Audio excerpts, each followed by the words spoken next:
Hey guys, just wanted to do my reaction video to Supergirl Season 3, Episode 10, The Legion of Superheroes. So, this is going to be the first of 4 new episodes.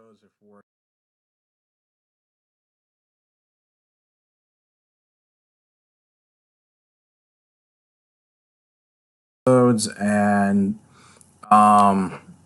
and then Supergirl will resume after, at some point, after, what is it?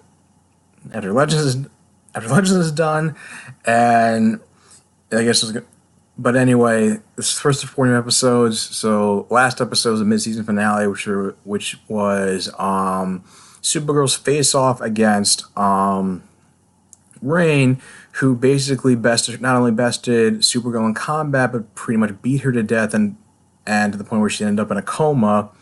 So I guess this would be, so basically so in a way it was kind of like their their death of Superman. I guess like their version of death of Superman, or death of I guess in this case death of Supergirl. Because then you because technically they retcon Superman's death to be I guess he was in a Kryptonian coma or sleep or something like that, and it looks like that's gonna be the situation with Kara in this episode. So I was wondering just how much the Legion will be taking center stage in this one. Is Coral Docks, but the Legionnaires just call me Brainy. Legionnaires? Did Monel send you? Yes, to make sure that your neural pathways are clear and intact. Your brain is in truly remarkable health for someone languishing in a coma. I'm sorry, did you say coma? If I'm in a coma, how are you here? Monel woke me up from hypersleep to communicate with you on behalf of him and your DEO compatriots. 31st century technology. It's also what's keeping you alive. Alive? Rain defeated you. Don't you remember?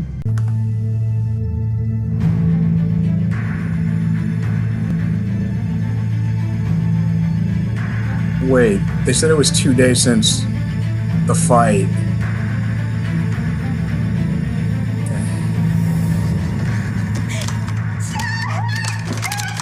Oh, okay.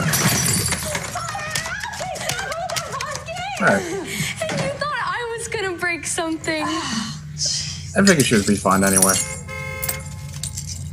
That's it. Force their gaze back to the light. Show them what justice really is. They could have saved money not doing that stunt and maybe do it on something else, but okay then.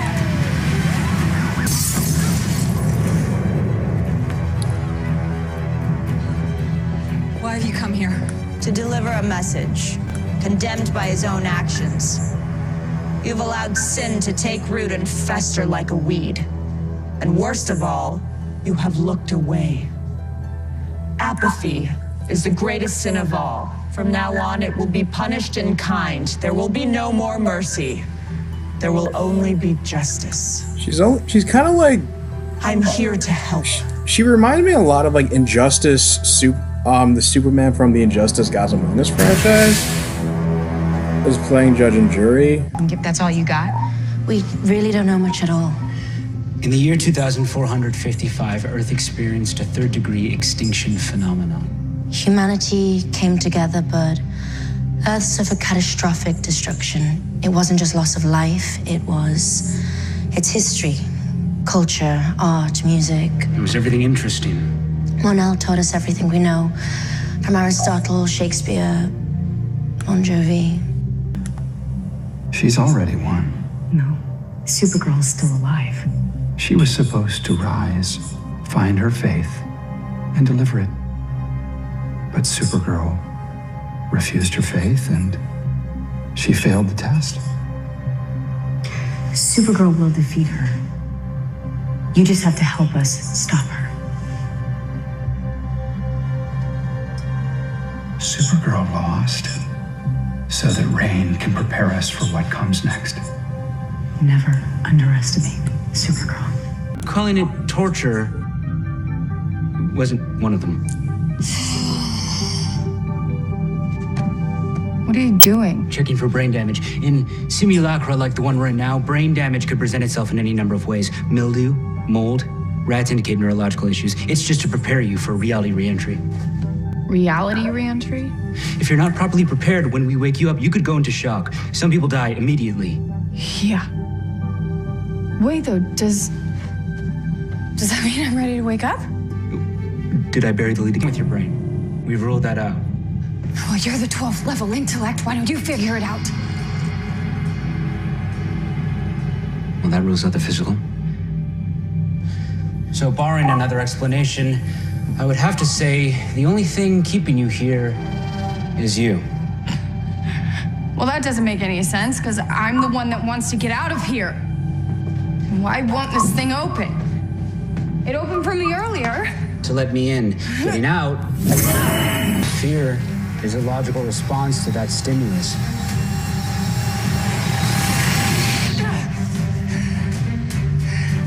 I am not afraid.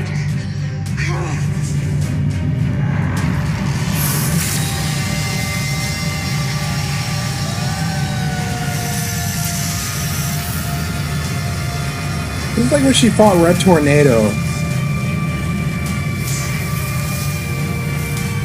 Damn!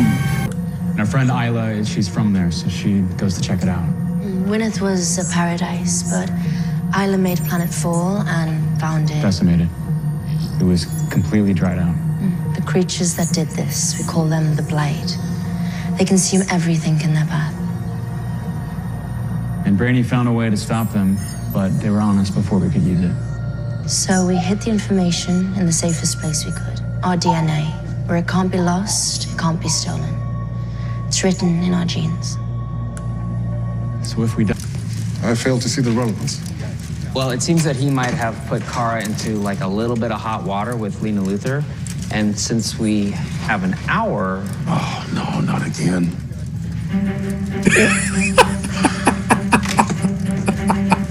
On out here? Yes, I have been keeping up with it. I am a reporter at a national news organization.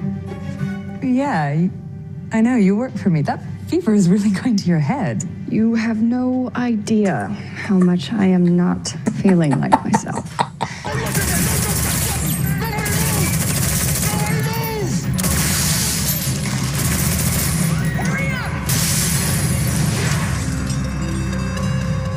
You were warned.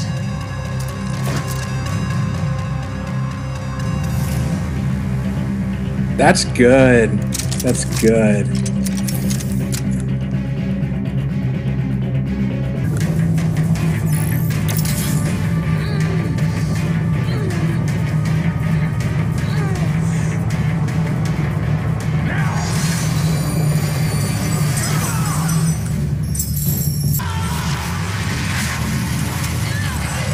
Oh, crap.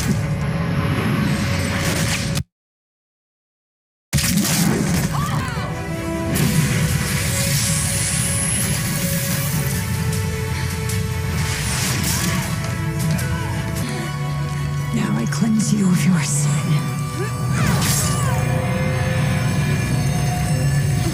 She really didn't see that coming? Others, like you. Why didn't you tell me? You hadn't proven yourself. But now you have. You just need to know how to find them. I can help you with the path. What?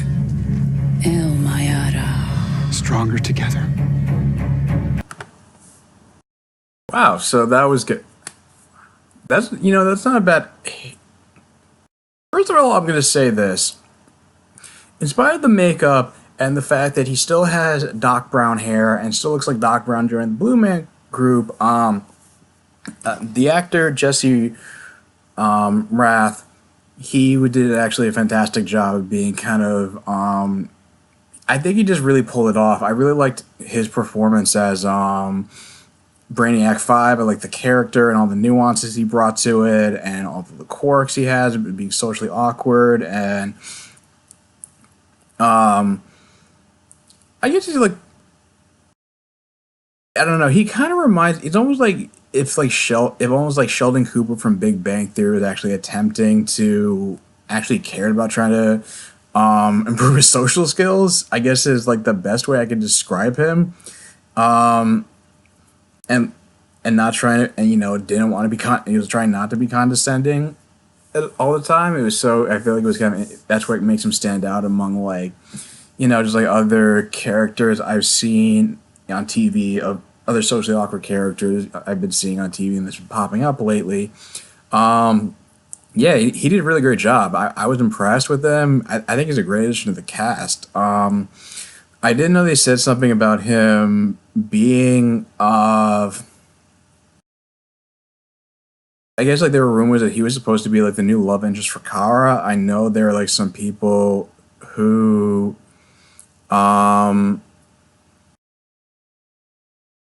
don't know, the caramel shippers, and I think naturally Melissa Benoist and Chris Wirtz have great chemistry. I mean, they ended up going out in real life. I don't know if I'm ready to, I don't know if I'm really as invested in it, or ready to say like, oh, that Brainiac 5 and Supergirl would be a good match. I don't know. It's just I don't know. I try not to get like too emotionally invested in shipping, just because I feel like the romantic drama tends to drag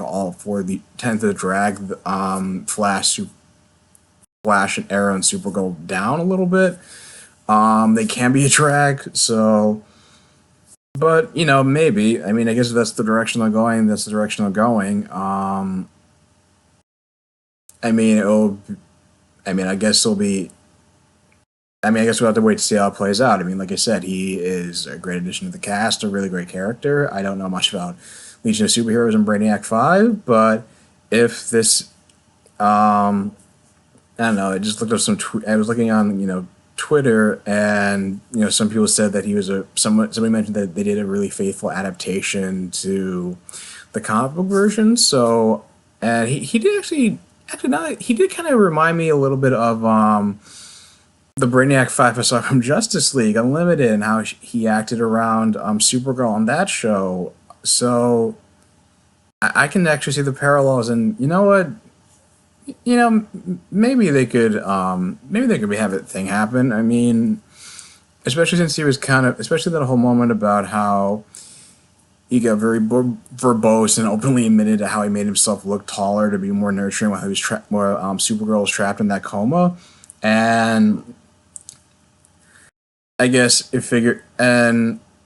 guess like I still like the idea. I mean, it's still an interesting idea that her is trying to struggle to embrace her humanity and not see that as a weakness, and what makes her better. Especially in that. So I was kind of like slightly confused about what was keeping her trapped there, and like, and the whole metaphor with the whole I guess the dog or the cat she was petting, about how, or the dog, I think, and she had to, and that was when she had empathy for the dog because it was a stray and away from home, and she had to learn how to like pet, and she was afraid of touching it, and like having to learn how to pet it in order to like control her strength. And I guess it was I don't know. Maybe she felt like she. I mean, I get the metaphors that it's like that like compassion or humanity is one of her greatest strengths. And in relation to why she was trapped in this coma, I don't know. Maybe she was just like felt like she was like holding. I don't know. Maybe a subconscious thing, like felt like she was holding back during the fight with Rain, or she felt like she was being driven by her, she was being, and maybe that was holding her back in the fight, and that's why she lost, or maybe that was holding her back, and why she wasn't able to, I guess in a way, like fully take Alex's advice to be like cold and alien during the fight. And because I guess the idea was that it's something that she can't fully do, and the whole experience is that that I feel like she's finally getting some closure. She's trying to like finally about what happened with Monel, and just trying to move on. And I'm glad she's not just moping about just kind of moping about it, because I don't know. It's the whole thing is like kind of a mixed bag, because I like the idea, because it's not like they haven't. I mean, I watched like the penultimate episode of Smallville, and then season 3 of Arrow, where both lead characters, like, they have the same theme of like, is my humanity a weakness? Is my compassion my greatest strength? Should I like fully embrace my superhero persona and like give up my humanity and attachments in order to truly be the best hero I can be? But in both of those cases, I feel like they were just driven by just loss and character death and loss or trauma, and it just feels like I don't know. I guess it would have been nicer if the storyline would have had more of an impact of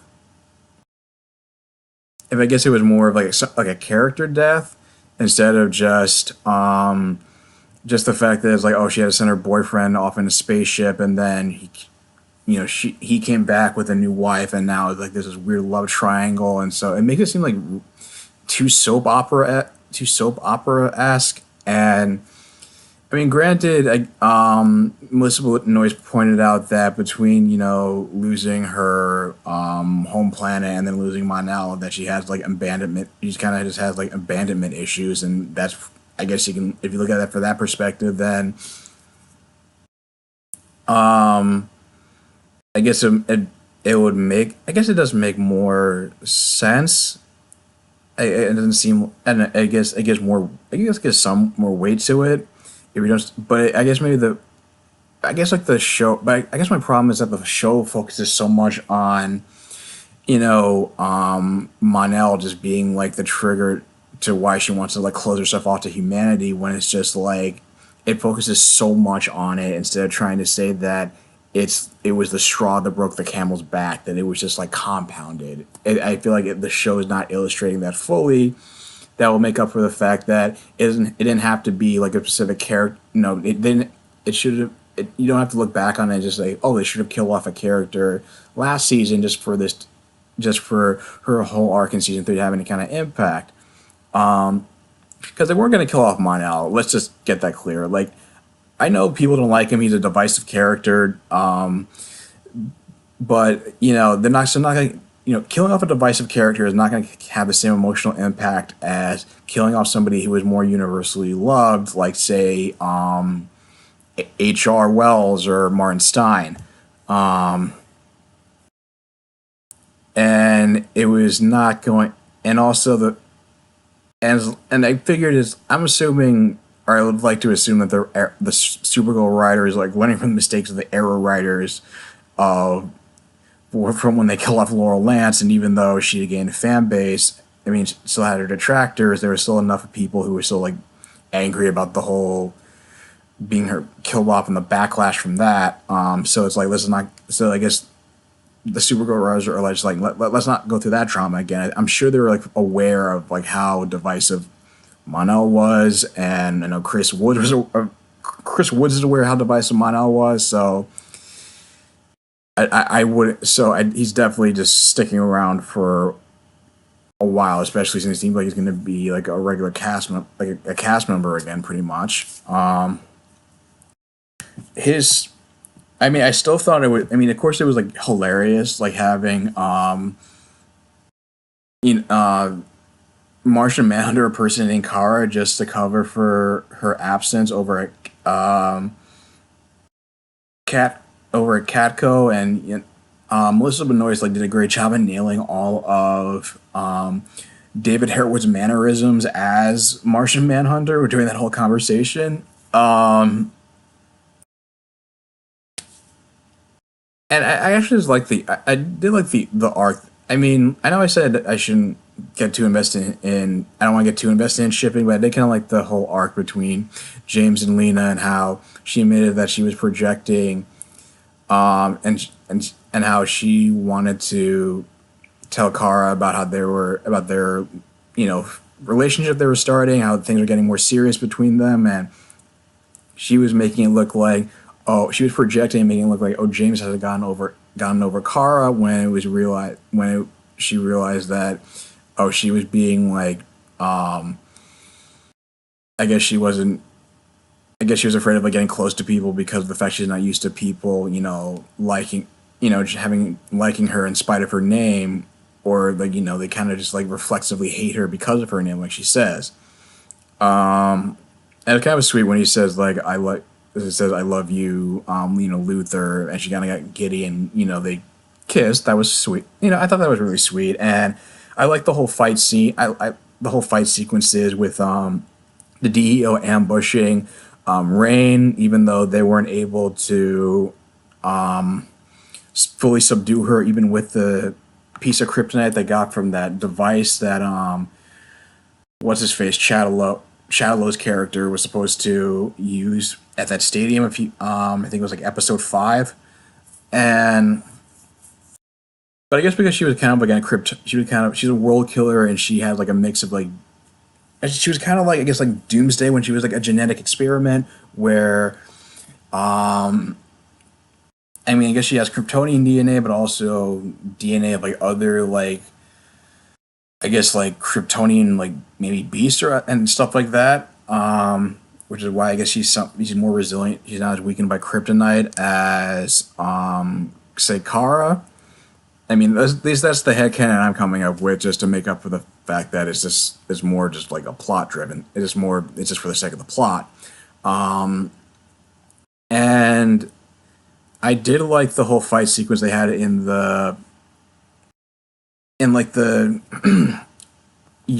prison yard, and it kind of also shows like how it seems like she's like somewhat like she is stronger than the average Kryptonian, especially compared to Clark, and I mean obviously compared to Clark and Kara, because Kara and Clark were more evenly matched in that season 2 finale fight, where Kara just got her butt handed to her in her own fight before, and even to the point where it's like her Rain's freezing breath is able to like encase Mon-El trapped in some like ice, it's like ice sculpture that he can't like escape, and then even like Saturn Girl's being overpowered, and it was cool to see them put on like the Legion flight rings and how it allows the two to fly. And I get it was also, but I was just surprised that, I guess maybe it was just overconfidence, that when she saw Kara reacting to the kryptonite, that she shouldn't have realized that that would have been her cue to try to like retreat anyway. But she ended up getting going back to her like Fortress of Sanctuary to heal, and then the woman in the hologram told her like there were others like her. And I figured maybe that's a reference to other world killers that were created on Krypton, and were locked away in Fort Roz, because that is the title of the next episode, Fort Roz, and apparently Kara is supposed to be teaming up with both Livewire, Psi, and Saturn Girl to fight Rain, and I figured it's because she's going to try to wake up or free all these other world killers that's in Fort Roz, which last time she sent into space, and lead an invasion of Earth. That's probably what they're going to have to, and that's probably like their big premise for the next episode. I guess I shouldn't have been too surprised, at least by the episode's end anyway, that Shadowlow was just going to be joining forces with Rain. And at first I was kind of made him like unsympathetic, but it does kind of add to that whole like how lost that character was, like how he ended up with as like a how he started off as like a drunk whose wife, his wife was two timing him, and he was down on his luck, and how he was looking for purpose, and I guess he'll worship whatever I guess Kryptonian will embrace like their godhood. It seems like, and because he was talking to Alex and said before that it's like Kara failed to embrace her godhood or embrace her faith. She rejected it, and now Rain, as opposed to Rain, who will embrace it and bring salvation, even though it just means a lot of even though or at least how they see salvation, even though it just means, we all know it's just mostly death and destruction. Which I figured it's like, he just was able to like break out of the prison, and during Rain's whole attack, and now this will be interesting to see if if he'll know about I guess he'll know about Rain's dual identity, and if he's somebody who's going to be like stalking her, and like Samantha's going to be like, wait, who are you? Like, why are you following me? And try to remind her, like, tell her what was going on, like what she's been doing, and then it's like she'll be horrified, and maybe she'll have flashes like what she's been doing as Rain, or like flashbacks to what she's been doing as Rain, because it seems like she just completely checks out, and her alter ego just kind of takes the driver's seat, and kind of a Jekyll and Hyde situation. But we'll see, because he's been appearing frequently. He's a pretty interesting character. Again, I love do more stuff with the Legion of Superheroes. Love Brainiac 5 was like I feel like he's gonna be a breakout character on the show, especially since it seems like he's going to be around for the back half of this season. But overall, it's a pretty solid episode, a pretty solid return for a new Supergirl. But what do you guys think? Leave your thoughts in the comments down below. If you like this video, like, share, and subscribe, and I will talk to you guys soon. Take care.